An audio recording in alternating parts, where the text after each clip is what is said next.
Sean Dyche has been appointed as Nottingham Forest's new head coach. We have got the perfect guest here in the studio to cover it. Nottingham Forest legend Martin O'Neill. Martin, brilliant to have you alongside me for the next couple of hours.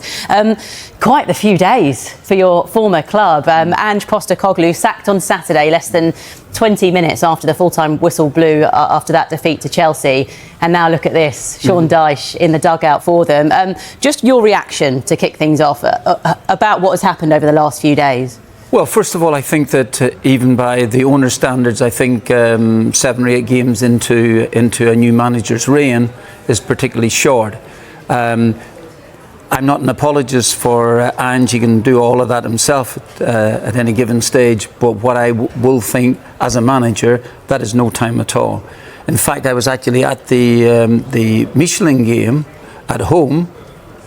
Would that have been their 6th match at the time, where the crowd were booing at half-time? So he went into a situation, obviously eyes open to it, because Nuno had been very popular. He had earned that popularity as well too, because there'd been a popular manager before that, and Steve Cooper. But he'd earned that there by the position that Nottingham Forest got into during the course of the season. So obviously he fell out with the owner. That's always bad news, and so I think that the time that he came out, Nuno, I'm talking about, when he made the comments about he and the owner not seeing eye to eye with each other, you knew that's it, that's going to be it. Whether it's the next week or the next day or the next fortnight, it was going to happen. So in comes Ange to do the job. The big build-up from the owner. The reason I'm kind of surprised, because I thought the owner probably took control of the whole situation at that stage and thought, well, okay, listen, if it's going to be a change of culture, a change of policy, a change of plan, a change of way how they play the game, fine. But I think you've got to give the manager a bit of a chance, and that's my point. And it's not just with a managerial head on. I would have thought, normally speaking, but if you are in that situation and you haven't won nowadays after a couple of games, you seem to find yourself in trouble. You talked about the change, I suppose, in the way that they played, going from the different style of the different brand of football, I suppose, in terms of managers, from Nuno to Ange. It feels like we've gone back the other way now with Sean Dyche. Do you feel like this is a good fit for Nottingham Forest? Okay, well, it depends what you want, really. Okay, under Nuno, they were certainly a counter-attacking team. They defended deeply. The defenders were very, very strong. Goalkeeper was very, very strong as well, and they had plenty of pace going forward. At that time, Alanga played for them last season as quick as anybody in the league, and the number of goals they scored from just counter-attacking was fantastic. But their hit ratio was very, very strong as well too. So whether you can continue that the next season or not, I don't know.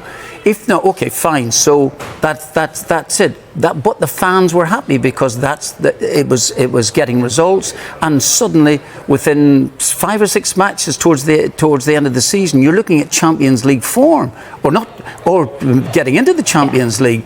When that didn't happen, I think then that's when the owner got very, very angry about it all, and so he's made the change. So now, it didn't seem to happen that way, although I have to say some of the players got to take a bit of responsibility somewhere along the way, because you think, if you're going from 30% possession under Nuno to hopefully maybe 60-65%, you would think that good players would want to be on the ball longer. Anderson, for instance, being one of them, Hudson-Odoi, Gibbs White, people like this here. You would think this would be great news, because we're going to be in possession a lot longer than we would have been under Nuno. Okay, so it didn't happen for whatever reason. Now it's going back. Sean has really proved himself. There's no question about it. If Forest thought that they were in trouble, which I think after 5 or 6 games is not really going to happen, I don't think that's happened. Why not? He knows everything about it. I don't think he's too far from it. He watches Forest pretty often, and so he knows what to expect. When you're looking at the bottom of the table as well, I mean, thinking of historically clubs that come up more often than not go back down, but some of the clubs, I mean, your former side Sunderland, wow, are they giving it a go, and they've been brilliant, especially at home, as expected this season. But having a little look at where Nottingham Forest are now, bringing Sean Dyche in, is that to sort of just, at the moment, you talked about just getting results, steady the ship, get him in and try and get some positive results? And I mean, you mentioned the fans there who never really kind of took to Ange. No, that's true. Do you feel like they're going to take to Sean Dyche? Yeah, or is it all about the results? You see, I look at the table at this minute and you might think 8 games, and maybe I should think that 8 games is a long time, but you're still looking at a lot of 30 matches, and I don't know what There might be something in people's thoughts because the teams like Sunderland have got points on the board now at this minute, whereas maybe you'd be expecting them not to. The sides that have gone up generally come down again. So maybe there is a look of anxiety about it. But to me, I think it's far too early to make decisions on who might go down. That's my thought. Yeah. Early days. Early. Right. Well, speaking before Dyche's appointment, Forest right back Nico Williams said he believes the players need to shoulder some of the blame for this poor start to the season. Nico, great to see you. Just how are you and how are the squad feeling? We're all disappointed with the result. It's never nice losing a game, especially by 3 goals. But it's a time and period where we just need to reset, really focus on the next game. Managers come in and they go. And at the end of the day, it's all about results. I think, firstly as well, we need to also look at ourselves in the mirror as players. I feel like we need to do better as well. I think going back from last season, how well we've done, it just hasn't been good enough this season. We owe it to the fans. I've mentioned so many times in interviews that they are our 12th man when we're playing. So it's so important for us now to just owe everything back to the fans. They deserve this, especially coming off last season and how many highs there was. They haven't had them highs this season. Will you feel it lift when that win comes? Because times this season you have dominated games, you have played well and haven't got that result. We're just in a difficult period at the minute where we're trying to get that win and it's not coming. So I think it's important now that we don't stress too much. It's still early on in the season. From this stage, at the end of the day, we can still get 90 points. So there's still a lot of points up for grabs. Kind of echoing a lot of what Martin was saying, actually. It's early days and we need to take some of the blame. You can see that our reporter Dave Reed has joined us. You've been taking a bit of a deep dive into some stats. Yeah, I wanted to. We've obviously had change of managers at West Ham and at Nottingham Forest this season, so I wanted to just have a bit of a look at the more broader situation and take a look in particular at teams that are in the relegation zone over the years that have changed their manager mid-season and then the chances of survival. So here we can take a look at Premier League teams that have been in the drop zone since the Premier League began, that have changed their manager mid-season, and you have a 57.5% chance of being relegated or a 42.5% chance of survival. So it's not that different really either way as to what happens there. Now, obviously the context doesn't come into this graphic. So when you're thinking about sticking with a manager, injuries, form, team selection, whether you've got another manager lined up, it doesn't say any Not of in that. the pie What chart, it does no. say though is the overall final figure, teams that survive and teams that get relegated. The next one that we want to have a look at is this one. And there is a correlation between the time in the season that clubs change manager and the chance of being relegated. So your percentage chance of staying up is in the vertical here, and you've got the months of the season in the horizontal there. Now, the earlier you change manager in the season, the more chance you have of staying in the Premier League. And obviously, as we get through to March, April and May, you have pretty much no chance, if you are in the relegation, of staying up if you change your manager. And then the other thing we want to have a look at really now is how things have changed over time. So this is mid-season manager changes by season since the Premier League began in 1992-93. I mean, managers had a shocking season really, 22-23, 14 manager changes within that season. There were things going on in that year. We had Chelsea change their ownership, we had Tuchel, we had Graham Potter, we had Frank Lampard at Everton. Things like that were all going on in that season. So there were little nuances, little wrinkles within the data there as to why 22-23 was such a bad year for managers. The relegation fight that season was incredible as well. So we're already at 3 manager changes so far this season. Across the Premier League since 92-93, you're looking at around between 6 and 7 as the average manager changes. We're already halfway there and we're into October. And actually, the most popular month to change managers is November, December. That's cool, isn't it? Leading up to Christmas.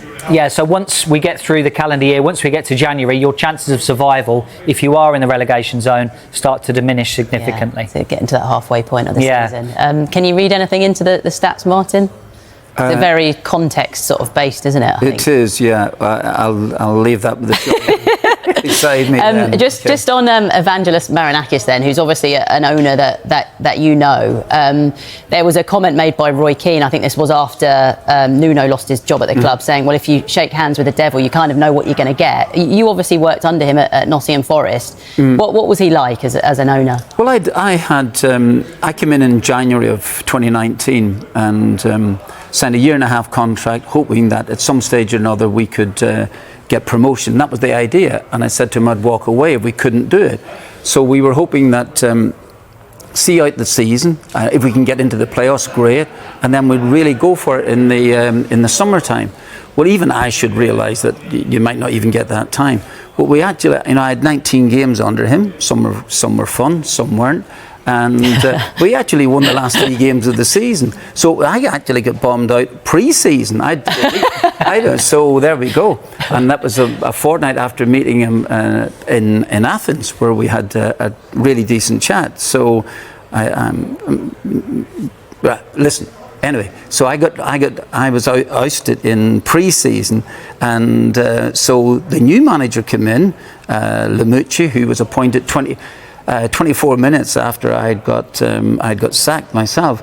But anyway, I hadn't even left the ground at the time. But anyway, that's beside the point. So I'm not bitter about it. No, it doesn't sound it.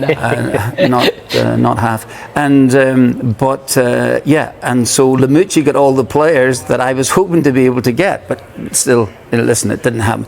What I'm saying to you is this here, that it's as a manager, you've got to win. And the point about it now, more than ever, you've got to get running immediately. Yeah. Get going. Hit the ground running. You've got to. Absolutely. That's the phrase. Yes, that's it. Don't worry. This is teamwork. Don't worry. The big story today, Sean Dyche has been appointed as Nottingham Forest's new head coach. And guess what? We can hear from him now. Well, Sean, I'm tempted to say welcome home. Welcome to Nottingham Forest. Well, is that how it feels? Well, sort of. I mean, everyone knows, I think, down the years I've spoken openly of my affection for my beginning of my career, which was at Nottingham Forest under the great Brian Clough, of course. Didn't quite forge my way into the first team. Had 3 good years here as an apprentice, a young pro, and learned so much. And fond memories of wandering down the Trent with Del Boy running past your feet and hearing the boss's voice in the distance. But all them legendary players at that time, Stuart Pearce and Nigel Clough, Desi Walker, some of the younger players I played with, Gary Charles, I'm still in touch with. Obviously Tony Loughlin, who made 2 appearances, scored 1. Fair play to him. Billy Mercer was on loan here as well. And then obviously Roney and Stoney speak for themselves with their history of the club. And it's a strange thing to be back, but it's a very good thing, a very pleasing thing, and something that I'm hoping to do well at. I was going to say, how does it feel to hear the words Sean Dyche, Nottingham Forest head coach? Yeah, I mean, it's one of them things. You imagine one day could it be? Not so much. I mean, not in the early days of my management career, but as things started changing in my career and changing at Nottingham Forest, and new ownership comes in and the growth they've made and all them things, you wonder. And it's come around my way, so obviously I'm very pleased and very proud to be Nottingham Forest manager, that's for sure. What have you made of what's happened with Forest over the last 4 years or so, and how do you now take the next step with them? Mainly from Stevie Cooper, because I saw the job that he did and how quickly he turned it round and made it what it began the process, and a massive part of that, massive credit. I never knock managers, by the way, I know how hard it is. And then one day it comes that you go, and then Nuno's come in and had a fantastic season. The latest management has been a tough gig, for the manager. I understand that, but like I said, I'm not questioning him. That's fine. That's each manager has the way they do things. But certainly over them years, I've noticed what they've done, and like I say, the growth in the club off the pitch with the financial backing, the growth in the club on the pitch with some of the performance they've had, some of the great moments they've had. But then, of course, culminating in a big season last season, it's to be respected, because what a fantastic season. I thought they were excellent last last season. I've already told the players, marvelled at some of their performances, both individually and collectively, and the atmosphere around the City ground. And we certainly want to get back onto that front foot, if you like, in old football terminology, you know, and hopefully give the crowd something to cheer about and bring them back and reconnect. It must give you a little head start almost, mustn't it, rather than going into a club that you don't necessarily know? Well, I can only hope the advantage gives you. The fan base knows we care. They must do, because of our history. You know, you can't have all these connections and not care. That's for sure. So we want to care for the club, the fans, players, staff, but also the badge. You know, and try and protect the badge, because it's a big badge down the history of football, and it's got its own history, quite obviously. So I'd like to think that would be certainly a given, really, because we do care and we want to do well. But really, it's just to try and safeguard the club at this time. You know, it's gone into an awkward period, and it's our job to bring it out of that awkward period. Not just mine, the staff, the players, all reconnecting, finding their way forward to get results, and then hopefully the fans will come quickly onto the back of that as well, and I'm sure they will.